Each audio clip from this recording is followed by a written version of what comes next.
Hello and welcome. I'm Saeed from storyplanet.net. Dive right into the essence of the most captivating books without reading them cover to cover. Whether you're on the go, at the gym, or just relaxing at home, we offer you a unique and enriching listening experience. Today, we are exploring the book 168 Hours, a creation by Laura Vanderkam.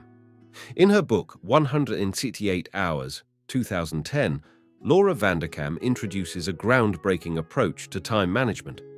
Vanderkam reveals that successful individuals possess a distinct mindset, allowing them to effectively incorporate their priorities into their weekly schedule. By adopting their time management techniques, you can liberate yourself from monotonous routines and concentrate on what truly holds significance in your life. Before we delve into these revelations, it's interesting to note that Laura Vanderkam, an author and expert in productivity, has been published in prestigious outlets such as the New York Times, the Wall Street Journal, Fast Company, and Fortune. She co-hosts the podcast Before Breakfast, where she shares insights from her books on time management, including What Successful People Do Before Breakfast, Off the Clock, and I Know How She Does It. With 8 key ideas to unveil, brace yourself for a deep dive into this captivating book on storyplanet.net. To start, this text is about learning how to prioritize and incorporate everything important into one's life. The text discusses the struggle of balancing work and personal life and the desire for more time. It suggests that there is a different way to manage time and be happier and more successful. It also mentions the importance of rethinking our ideas about time and taking control of each week. Key idea number 1, the text asserts that being busy is not the issue, but rather not being in control of one's time is the problem. Teresa Daitner, a mother of 6 and CEO of a construction company, leads a fulfilling life by prioritizing her time. She focuses on the things that matter most to her: family, business, and personal well-being. Daitner believes that being busy is a matter of prioritization rather than lack of time. Many of us feel time poor due to the pressures of modern living, but research shows that we have more time than we think. By taking control of how we organize our lives and understanding how we spend our time, we can make the most of the 168 hours in a week. Key idea number 2, to live a fulfilling life, focus on your strengths and abilities. Jackie Cambord's passion for group fitness led her to open the Santa Fe Fitness Studio in New Mexico. After initially wanting to lose weight, she became certified as a fitness instructor and realized that teaching was her true calling. She left her fundraising job and started her own studio. The key message is to focus on core competencies to live a fulfilling life. Identify these competencies by making a list of 100 things you want to do before you die and reflecting on what you enjoy and excel at. Use these competencies to evaluate how you spend your time. Key idea number 3, selecting a job that aligns with your core competencies can bring fulfillment and energy to various aspects of your life. Sylvia Earle, a passionate marine biologist, remained excited about her job even after 40 years of work. Retirement was not on her agenda. The key message is that choosing a job that aligns with your core competencies brings joy to your life. Childhood passions and experiences can provide clues to find your ideal job.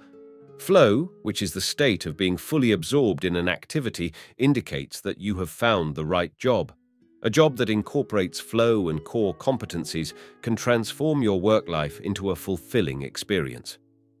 Key idea number 4. Controlling your work calendar is crucial for becoming time-rich. Biologist Carol Fassbinder-Orth excels at managing her time and prioritizing her career goals. She believes that if a meeting is not relevant to her, it is a waste of her time.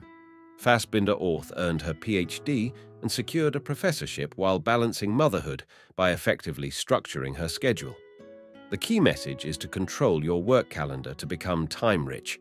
Identify your career goals, set annual and monthly milestones, and schedule tasks accordingly.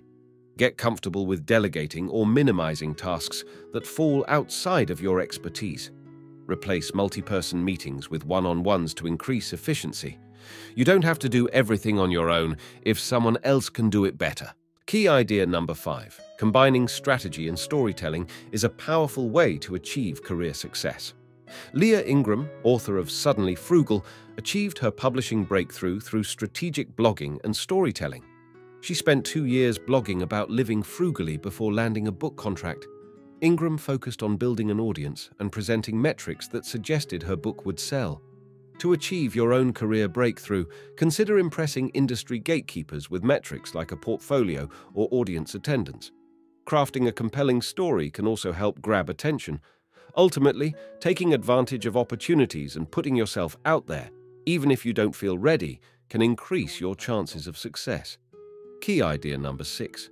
To improve relationships with your children, focus on your strengths and areas of expertise. In the 1950s and 60s, American mothers spent 34.5 hours a week cleaning. But today, it's closer to 16 hours. With mothers working outside the home, there is less time for cleaning. Full-time stay-at-home mums spend around 22.5 hours a week caring for children under 6, which is just over 3 hours a day. It's important to make the most of this time and focus on nurturing your child. Sending them to activities or doing extra tasks doesn't necessarily create a loving relationship. Focus on your core competencies as a parent and spend quality time together doing activities you both enjoy. Treat this time as valuable by putting away distractions and avoiding TV. Being engaged will foster a deep connection and bring fulfillment. Key idea number 7. The suggestion is to delegate household tasks that are not within your area of expertise or core competencies. Software developer Sid Savara found that he was wasting time on grocery shopping and cooking, so he hired a personal chef to make his meals. This allowed him to save time and focus on his core competency, playing the guitar. The key message is to outsource household tasks that do not align with your core competencies. It is important to prioritize quality time with family over household chores and to assess whether there is room in your budget for these services. Consider hiring meal delivery services or grocery shopping online to save time. Focus on core competencies and let go of being overly concerned with cleanliness in order to maximize time spent on important activities. Key idea number 8. To make the most of your leisure time, it is important to plan and prioritize your activities. This will help maximize the value and enjoyment you get from your leisure activities. Studies show that the average American has 30 hours of leisure time a week, but many people feel like they don't have enough. The problem is that we don't plan our leisure time well, often spending it in front of the TV. By carefully planning our leisure time and prioritizing activities we love, we can make better use of our free time.